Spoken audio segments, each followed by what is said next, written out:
Se stai guardando questo video è molto probabile che tu abbia una paura che poche persone esprimono ad alta voce. E se lei ha esperienza con le donne, ma io no? Mi giudicherà? Sembrerò ridicola? E cosa succede se non so che cosa fare? Oggi parliamo proprio di questo, ovvero come vivono una relazione intima due donne quando una delle due non ha mai fatto nulla. Ciao, sono Sara e benvenuta o bentornata nel mio canale. Niente teorie astratte, ti racconto concretamente che cosa succede, gli errori più comuni e come trasformare quell'ansia da "oh mio Dio, non sarò all'altezza" nel momento più bello della tua vita, in un'esperienza unica che vogliamo che ti ricordi per tutta la vita in modo positivo, chiaramente. E alla fine del video ti dirò una cosa che non dice mai nessuno sulla prima volta fra donne, ma che cambia tutto se ti senti indietro o in ritardo. Quindi resta fino alla fine perché quella parte è proprio per te. Partiamo da un presupposto fondamentale: se è la tua prima volta con una donna e in qualche modo non ti senti a tuo agio, non ti senti pronta, è normale provare un po' di ansia, no? Quindi non sei strana, non preoccuparti. Molte donne arrivano a vivere la loro prima relazione con una donna dopo anni, se non decenni, di relazioni con solo uomini.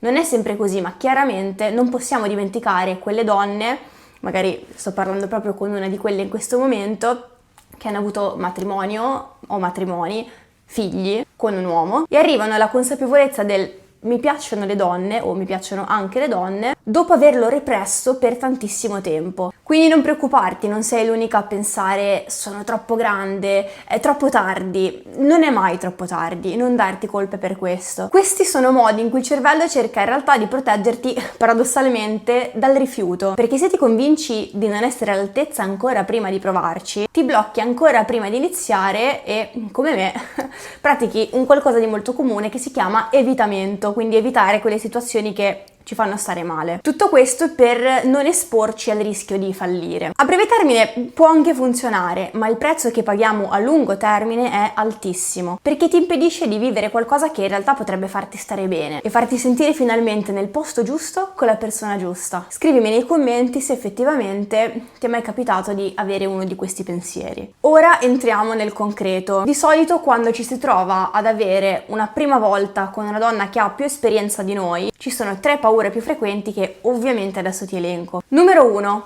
Non so cosa fare con il suo corpo. Hai paura di non sapere dove mettere le mani, di sbagliare e di conseguenza di non riuscire a farle provare piacere. Magari hai in testa soltanto le immagini dei porno o di persone che ti hanno raccontato cose e altrettanto probabilmente pensi di dover imitare quelle cose lì, di dover imitare qualcosa che in realtà poi non c'entra nulla con una prima volta. Numero 2. Lei si annoierà o mi giudicherà. È probabile che tu ti senta in svantaggio, che tu ti senta in qualche modo inferiore, un po' come se ci fosse una pagella invisibile. Lei sa già tutto e tu sei l'allieva, senza alcuna esperienza. E allora cosa succede? Chiaramente ti senti sotto esame, non in un momento di intimità. Ti senti di vivere una sorta di performance. 3. Se va male, conferma solo che io sono sbagliata. Questa è la più profonda, ovvero il timore che se questa prima volta non andrà bene, non sarà fantastica, non ci saranno i fuochi d'artificio, allora non sei davvero lesbica o non ti piacciono davvero le donne e pensi che non sarai mai in grado di vivere un'esperienza appagante con una donna. Ti faccio notare una cosa: hai visto come in realtà queste tre paure non sono soltanto legate al sesso di per sé, ma sono paure legate ad altri temi super importanti come l'identità, l'autostima, la vergogna. Per questo è un problema che secondo me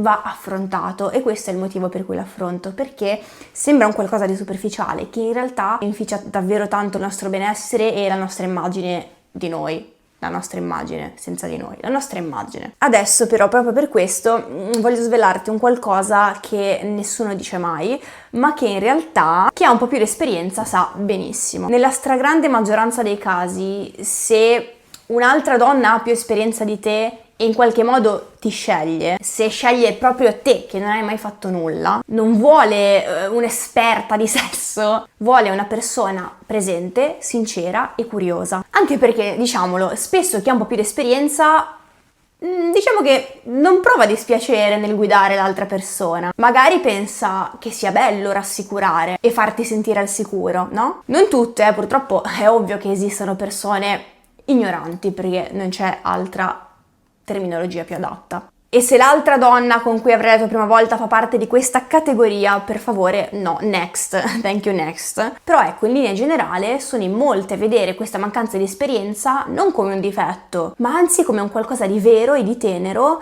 da cui partire per poi costruire qualcosa insieme. Quello che crea davvero problemi non è l'inesperienza in sé, ma la chiusura totale, quindi non dico cosa provo, cosa sento, cosa mi piace, la finta sicurezza, quindi faccio finta di sapere tutto, recito un ruolo, il silenzio imbarazzato in cui nessuno dice cosa gli piace, cosa non gli piace, eccetera. È molto meglio essere onesti e trasparenti, dire ok, è la mia prima volta, non ho esperienza, e confessare anche i propri timori all'altra persona. Molto meglio.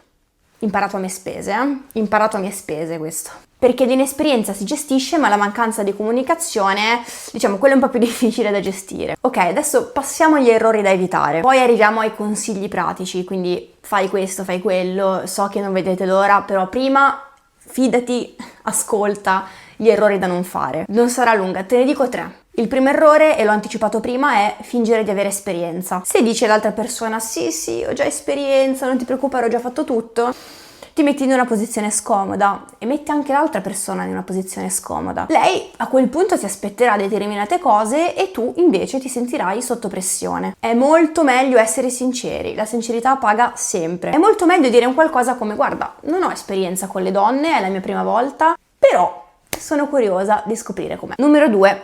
Lasciare che la paura decida al posto tuo. Ci sta a bloccarsi, non dico assolutamente che non debba succedere, ma se succede la comunicazione è davvero sempre importante, perché tu sai che il blocco che puoi avere sul momento non è dato dal fatto che l'altra persona non ti piaccia, ma dalle tue insicurezze personali.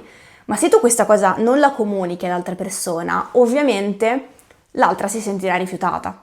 Quindi assolutamente non ti sto dicendo che non è normale bloccarsi, ci sta, la comunicazione è la soluzione a tutto. Numero 3, pensare di dover compensare con la performance, cioè non fare cose distanti da te per dimostrare di essere super brava, perché rischi di fare un qualcosa che non ti piace nemmeno, ok? Rischi di fare un qualcosa che non senti tuo e che non ti fa realmente provare piacere. Quindi non fare cose che non ti piacciono per dimostrare che vali a letto, perché l'unico risultato che puoi ottenere è quello di far sentire all'altra disconnessione e soprattutto far sentire te stessa disconnessa dai tuoi sentimenti, dalle tue emozioni e da quello che provi. Sei lì per condividere un momento. Se l'altra persona ti fa sentire come se si trattasse di una performance, te l'ho già detto, thank you next, siamo 8 miliardi, mi raccomando, non accontentiamoci mai. E ora arriviamo alla vostra parte preferita, i 5 consigli pratici per avere una prima volta fantastica con un'altra donna. Ecco 5 cose che quindi puoi fare concretamente se ti trovi in quella situazione. 1. Dillo chiaramente senza drammatizzare. Non andare nel panico, ma appunto comunica all'altra persona. Basta una frase semplice tipo è la mia prima volta con una donna e mi fido di te. Dillo ovviamente solo se ti fidi dell'altra persona. Potrei essere un po' impacciata, ma allora lo so, io quando avevo 15-16 anni, l'idea di dire queste cose a un'altra persona, di mostrarmi vulnerabile, assolutamente no, non l'avrei mai fatto, mi sarei amputata un braccio piuttosto, però posso dirti che è una cagata, cioè è proprio la cagata più cagata che tu possa fare. La sincerità paga sempre e gli altri, soprattutto se ci vogliono bene, se tengono a noi, preferiscono 1000 volte vederci vulnerabili, sinceri e onesti piuttosto che no, fare i fighi misteriosi, tosti, non paga, soprattutto se non lo siamo minimamente. Io non sono né tosta né misteriosa, eppure per tutta la mia adolescenza ho fatto finta di essere quello perché i segnali del mondo esterno mi dicevano che dovevo essere così per piacere. Perché la lesbica era mascolina, la lesbica era per forza cattiva, la lesbica aveva per forza quei tratti di mascolinità tossica dei maschi tossici e quindi io per un po' di anni ho incarnato quello stereotipo, ci ho creduto fino in fondo perché solo così pensavo di poter piacere alle altre donne e invece non è così. Essere se stessi paga sempre, essere dolci, gentili, morbidi, essere se stessi è la cosa migliore che si possa fare. E di lungo come sempre, torniamo a questi consigli. Perché dire una frase come la mia prima volta, potrei essere un po' impacciata, serve? Prima di tutto abbassa la tua ansia. Seconda cosa, fa capire la situazione all'altra persona, che avrà un occhio di riguardo per te, che tratterà, la situazione con più cura. Numero 2.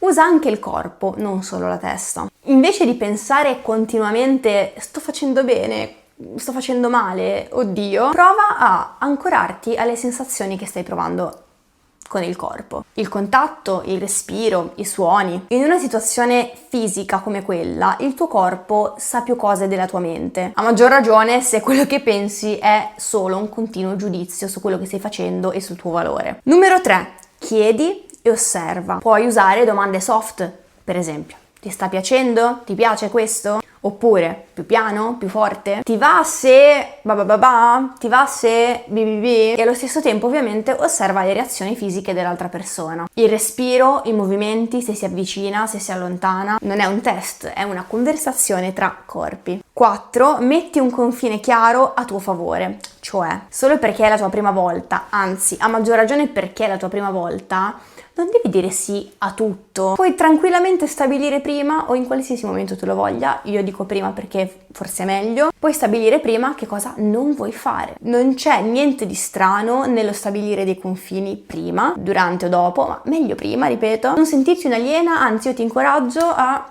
dire se non vuoi fare qualcosa, guarda, per adesso ti dico già che io non me la sento di. E va benissimo, anche perché se vivrai una prima esperienza che non rispetterai i tuoi confini, non sarai invogliata a rivivere qualcosa di simile. 5. Accetta che la perfezione non esiste, direttamente da qualsiasi libro di qualsiasi scrittore di romanzi rosa, me compresa, ho scritto romanzo rosa, sì. È normale che ci sarà probabilmente un po' di imbarazzo, qualche momento goffo, qualche momento in cui si riderà, perché, ripeto, non è come nei film. E sai qual è la cosa bella? Che sono proprio quei momenti, quelli che ricorderai, quelli che creano la connessione più profonda.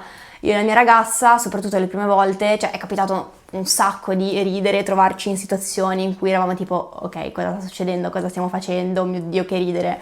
Quelle sono state le cose più divertenti che poi hanno fatto sì che aumentassimo il livello di affiatamento. Le scene perfette da film non esistono. Ok, abbiamo finito con i 5 consigli concreti e adesso, come ti ho promesso all'inizio del video, arriviamo appunto a quella cosa che ti avevo promesso. Quella che nessuno dice, ma che può cambiare il modo in cui vedi tutto questo, il modo in cui vedrai la tua prima volta con un'altra donna. La prima volta non è una prova da superare, è un inizio. Non devi pensare, oh mio Dio, devo giocarmi bene la carta della prima volta con un'altra donna perché altrimenti non ne avrò più occasione. Non è un esame, non è che sbagli e verrai bocciata per sempre. Anche perché in realtà, soprattutto fra donne, la sessualità è un qualcosa che si costruisce nel tempo, che migliora nel tempo, attraverso comunicazione, fiducia, curiosità. Non c'è un momento magico in cui diventi qualcosa. È un percorso fatto di tentativi, fatto anche di errori, sicuramente fatto di scoperta e va bene così. Se sei arrivata fino a questo punto del video, forse